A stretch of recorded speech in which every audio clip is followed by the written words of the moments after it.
everyone, and welcome to The Hash for your eyes and ears. We're on CoinDesk TV and the CoinDesk Podcast Network. I'm Jen Sanasi. We got Will Foxley here today. We got Wendy O. Happy Monday, guys. Monday. It's another Media Monday. Let's go.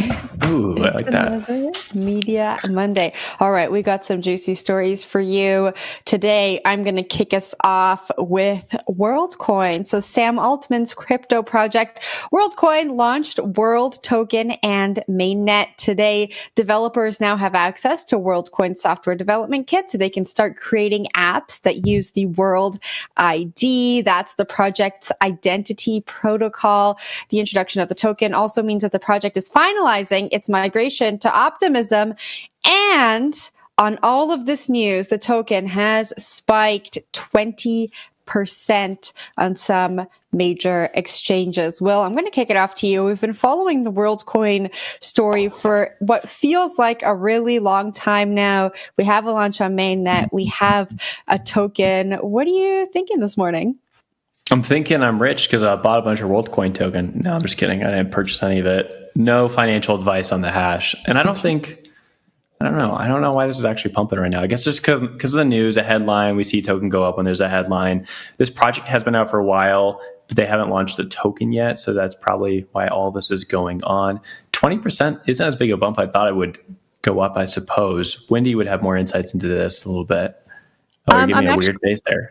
No, because I was looking at Crypto Bubbles. I absolutely love them. You guys check it out. I'm not sponsored or affiliated with them anyway. I just think it's a really dope free product. But I'm looking and I just see the market looks like absolute trash this morning. And I'm trying to see what's going on with Bitcoin. I didn't get a chance to check on any trades or anything. But again, like a 20% pump is a bear market pump to me. It's not too terribly exciting. It's fun for people that are actively trading. But yeah, Bitcoin's dumping and we just broke below 29.3 support, which was important. So that makes sense why the market's gross. But Will, can you tell me a little bit more about Worldcoin? Because as far as I know, it's like a very centralized project that's basically going to destroy humanity. What would you like to know, Wendy? So it is an interesting project, right? The idea is to pair Worldcoin with this AI project, or at least that's sort of the ambition here. So Sam Altman is also the founder of OpenAI, and he's been working in the AI scene for quite some time. And the issue a lot of these AI founders see with AI is the fact that you have a hard time knowing who's human and who's a computer. And this project has the idea that if we are able to scan every single person that exists into the orb and control their data, well, then we'll have a better chance of understanding who's a human and who's not, because we'll have a central database with all their information inside this. And then there's an associated token. I don't actually quite get the token part of this. Maybe it's just for like the transacting side of things. Maybe it's to get people to sign up, but there's some sort of utility involved with it. But that's sort of the basis of it, right? So a lot of times we do see people talk about AI and crypto, and there's like absolutely zero correlation. And we saw a lot of those tokens pump earlier in this year when ChatGPT went off bigly. But now we actually have more of a clear case here where people are like, hey, we can actually use some tokenomics to understand who's a human and who's not in the world of AI. And that's what they're trying to do here with this ambition. Of course, it's getting pushed back very heavily by the crypto community, specifically the Bitcoin community, and also Vitalik Buterin, who is the co-founder of Ethereum, saying there's a lot of centralization concerns here. A lot of Bitcoiners look at this as a dystopian project that brings about a lot of the big brother concerns people have about CBDCs and the US government and introducing any sort of fiat government onto token rails. This is like a privatized version of it. And then there's like some Terminator stuff thrown in there. Throw it back to you, Wendy. Since when did the Bitcoin maxis actually care about privacy and self-sovereignty and empowering the underdogs? Because it seems like they just care about buying Bitcoin, holding, and then absolutely trashing anybody with the difference of opinion of them. So I don't know about that. I feel like if Worldcoin did something positive for Bitcoin, the maxis would be all on board and they would be right in that grift, just like the rest of us, man. Jen? All right. I want to add some more information here. So before the whole AI thing happened, WorldCoin existed, right? But they existed because they were talking about universal basic income. They were going to take this orb to every nook and cranny of the world. They were going to scan your retina, and then you were going to get this token that you could use, and it was going to be able to solve this universal basic income challenge that they saw ahead of us. Then the whole AI conversation happened. Of course, Sam Altman founded ChatGPT, and now all of a sudden WorldCoin presents a solution for the AI challenges ahead of us.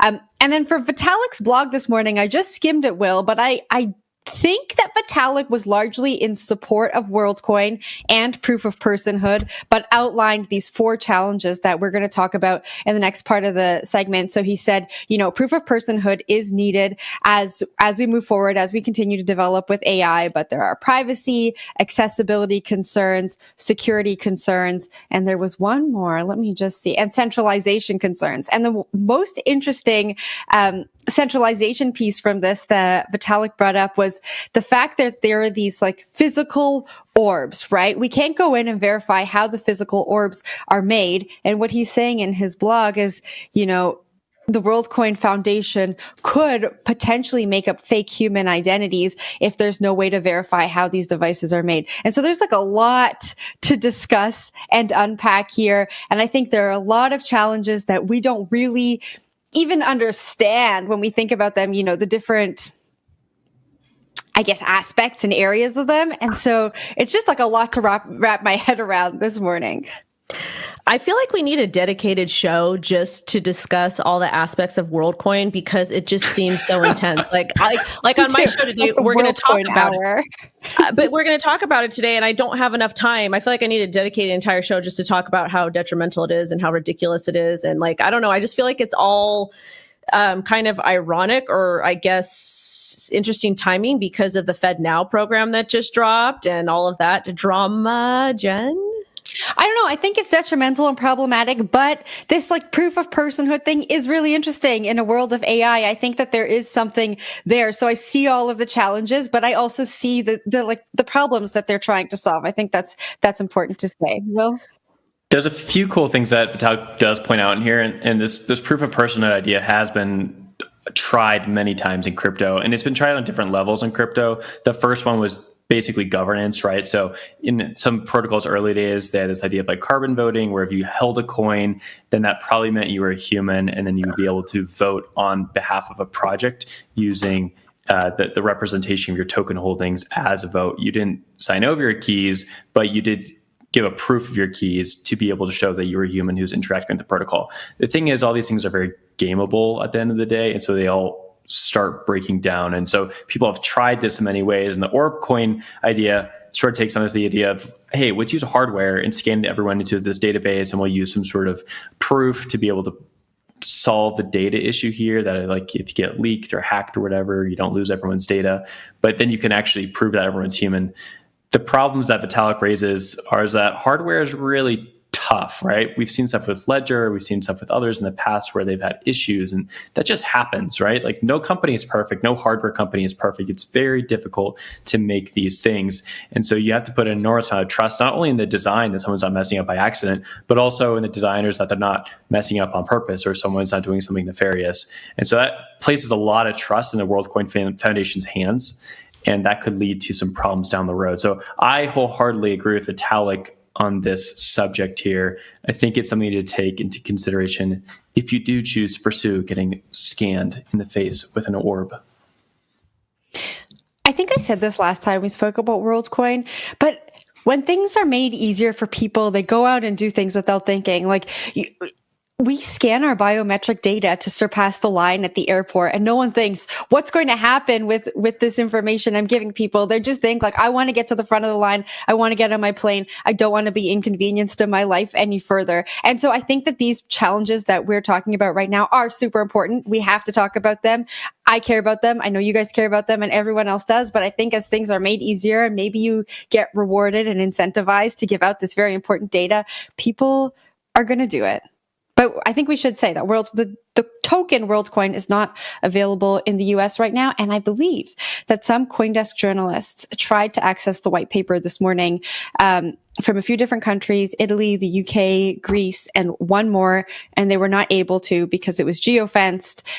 we asked one of the core team members on First Mover this morning why that was, and they said it was just a technical glitch and it should be available for people soon. So we will see if that happens. Wendy, any final thoughts on this? You know what? I'm sorry. That's a very poor excuse. Everybody should have access to that literature. That's a whole purpose of decentralization, which WorldCoin is not. And you guys, we must resist this Resist the orb.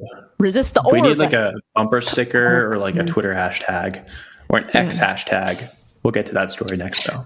On the topic of the orb, though, another one of Vitalik's points is, how are we actually going to get this orb to so many different places to actually get people to scan their eyeballs and get them into the system? I think that's another difficulty. How are we going to get these orbs to every different place on this earth?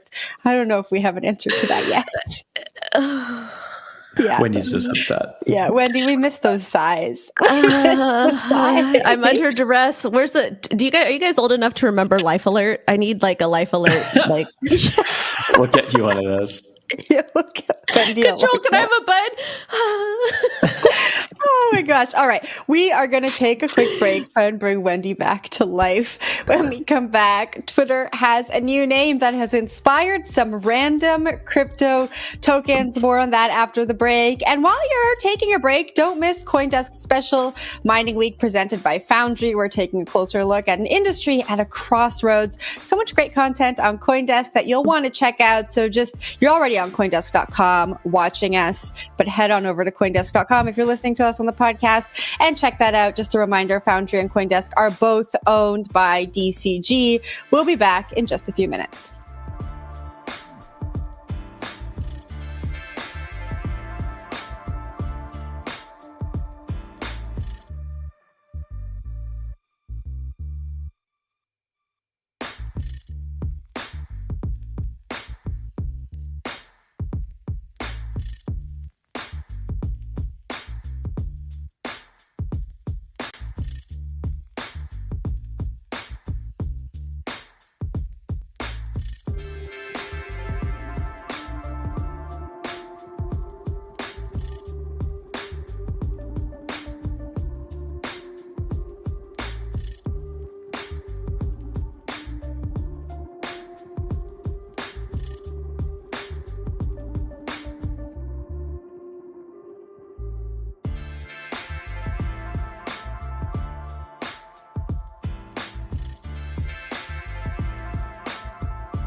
Welcome back to CoinDesk TV, The Hash. I'm Wendy, that's Will, and that is Jen. So, you guys, today is the end of an era. Very, very sad day. Elon Musk rebrands Twitter to X, spurring scores of wannabe tokens. So as you guys know, crypto Twitter never fails to launch a token when it can be memed. We will launch tokens if it is an animal, if it is a food, if it is a knows. A hamster, yeah. I mean, and again, not financial advice, but we launch tokens. Well, not me, but they do. But anyways, Twitter has successfully been rebranded to X. X.com takes you to Twitter.com. The domain is linked to Elon's 1999 financial services startup, which was sold to PayPal. It was an early online bank. The letter X is used in some of Elon's other businesses, including SpaceX and some Tesla model cars. The new CEO, Twitter, or X, said X is the future state of unlimited interactivity, which I don't know if that's a word or not, but apparently it is, centered in audio, video, messaging, payments, banking, creating a global marketplace for ideas, goods, services, and opportunities. Powered by AI, X will connect us all in ways we're just beginning to imagine. Okay, so I got to say a couple things. As a creator, somebody who makes money on the internet by creating, I don't know how Elon Musk is going to be able to pull this off, because as of right now, Twitter has a lot of problems. When we take a look at like TikTok compared to YouTube, compared to Facebook, compared to all of these other socials, their algorithm works specifically for certain types of content, like TikTok, the short form content, YouTube, the longer form content, Facebook, you know, the whatever the heck they post there. I don't know. So they're gonna have to, I don't know how their algorithm's gonna work. It's gonna be interesting to see how this progresses and happens. But I think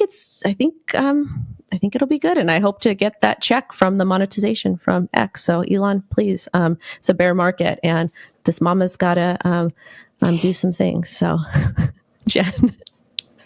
Well, I was gonna say, people on Facebook, they are like moms, but not like older, like my mom, participating in Facebook groups and stuff. I don't know. I'm not really on there anymore, but this makes sense. What a tangent. Just a little tangent there about WorldCoin's what happens if WorldCoin comes in, man, and they have to use WorldCoin to verify identity? Because I'm telling you, X is focused on the spam and DMs, but not the spam on the actual feed. And for the 1 + 1 = 7 there. But go ahead. Yeah. I'm sorry. I don't know, Wendy. It's just all interconnected and crazy, but this makes sense if we think about what Elon said. I don't know if it was weeks or months ago. The days just kind of all blend together.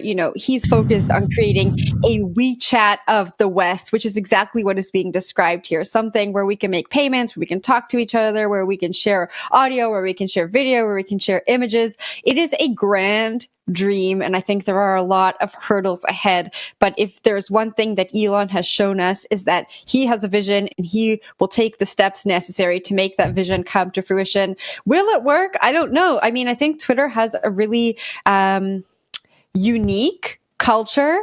I think people use Twitter for, a very specific thing, and this is really going to change Twitter's entire culture, entire state of being. And I'm not sure if people will stick around.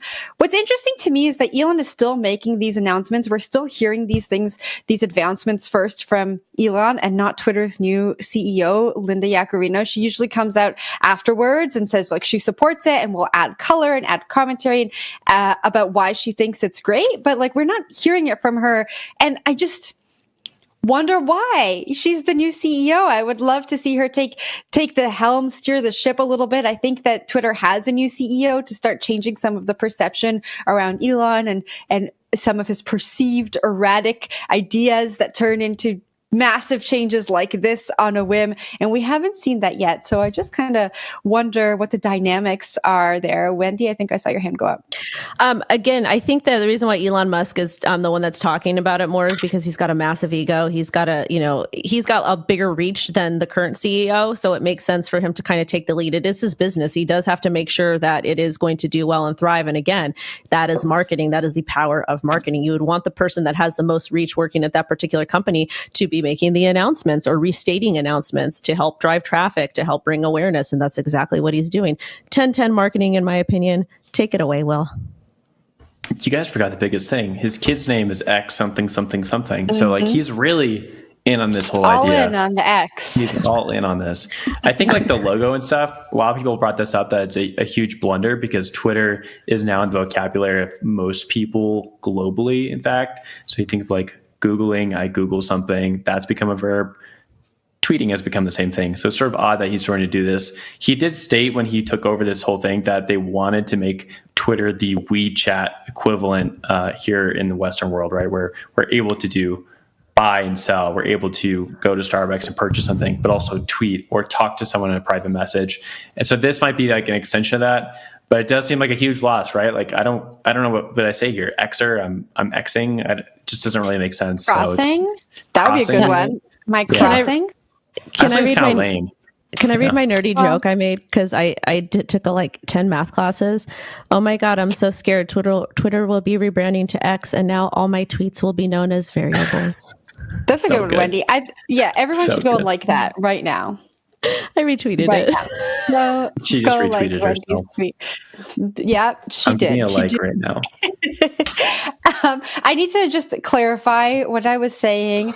I know Linda makes announcements as well. It just seems like we hear from Linda after we hear from Elon. So, of course, Twitter's new CEO did release a Twitter thread on this, sharing her opinions and why this is in line with the vision for Twitter. But I think we should talk about the tokens that kind of popped up on the back of this. And I don't know, tokens are so easy to spin up, and they're spun up on the back of all of this news. And I just want to say I'm yet to see a Barbie token. I'm sure one exists, but please let me know, because I'm sure there is a Barbie token. There's a Barbie token. There's got to be one. But Wendy, I have a question for you. As a trader, as someone who follows all of this, do you ever get in to make a quick trade on these tokens that are spun up out of nothing on the back of some random news, or do you just steer clear of it?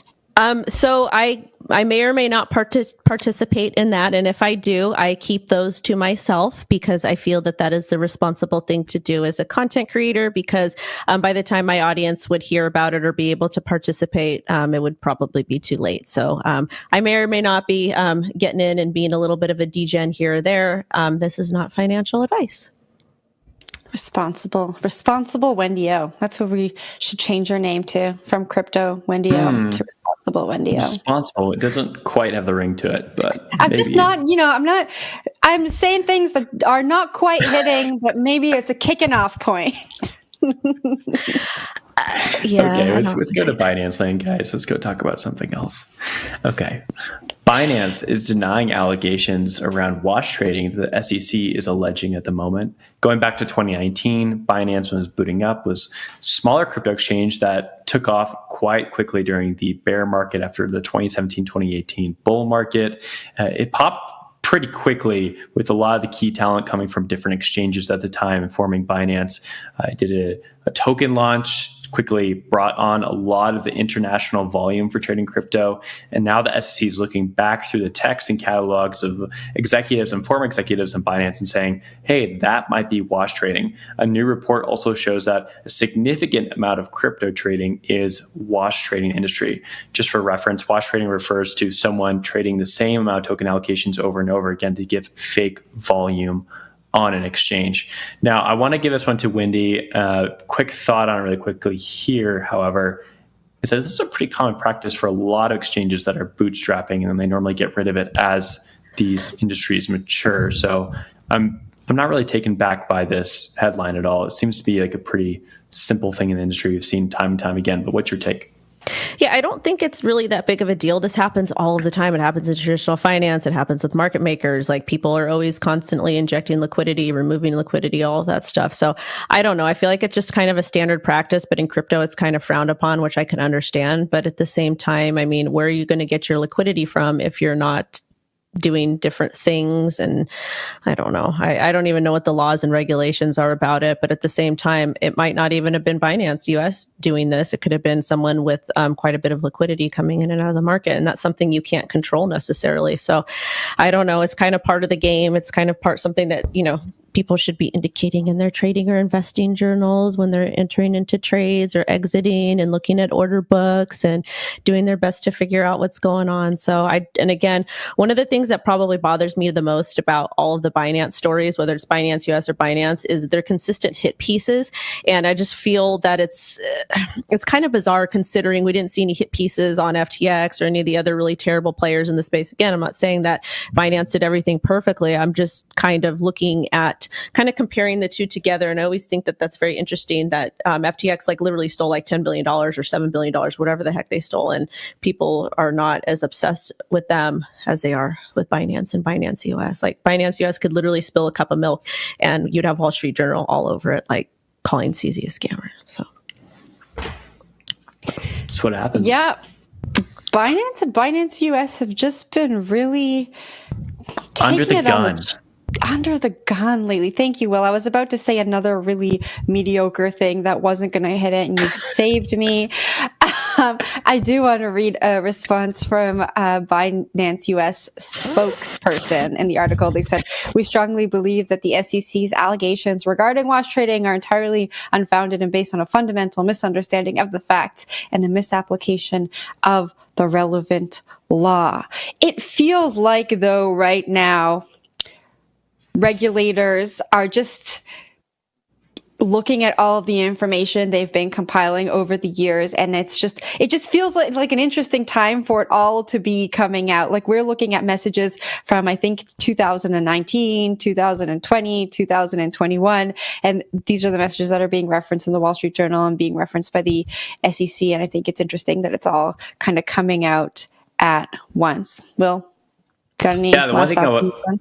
Yeah, I got some thoughts here really quickly. We got a minute left. One thing I want to go back to is what I was talking about earlier with the wash trading allegation. So again, this is a pretty common practice in early trading with a lot of companies. I was actually talking last week with someone who works on options derivatives and for Bitcoin mining, and they were previously at a big Chicago-based firm in traditional finance, and they were sort of talking about, like, this makes sense to them. Like, when you're bootstrapping a company, like, you don't have anyone trading on your platform, so you do bring in market makers to trade for you. Now, the wash trading is a little bit separate, right? Where you're just kind of trading tokens over and over again to, like, bring in volume. But I think it does serve some sort of purpose. Now, they're comparing this to traditional sector, which did have wash trading once upon a time when that sector was also starting, right? Because you want to show some sort of volume so people can jump into trading. It's not great, however, because it does hurt, like, price manipulation. It does hurt, like, the industry in general. So I think that this is something that's going to get washed out, no pun intended, over time, right? This is not going to be a thing in the next few years. And I think Binance, to its credit, has, like, moved away from this, and there's more professionalization the less you get of this. So they also mentioned Coinbase in here. 0 wash trading was detected using whatever systems they're using, and that's because it's not only a public company, but they've gone through every regulation in the book in order to get to the point there are. So as more regulation comes in and more sophistication comes in, I think this headline becomes less of an issue. Jen, I'll give it to you to close out. All right, let's leave it there. That was a great Monday show, guys. It's so nice to see your faces again. I'm Jen Sanasi. That's Wendy O in the middle there. Will Foxley on the far end. We're Ash. Thanks for joining us. We'll be back tomorrow. Same place, same time. We'll see you later.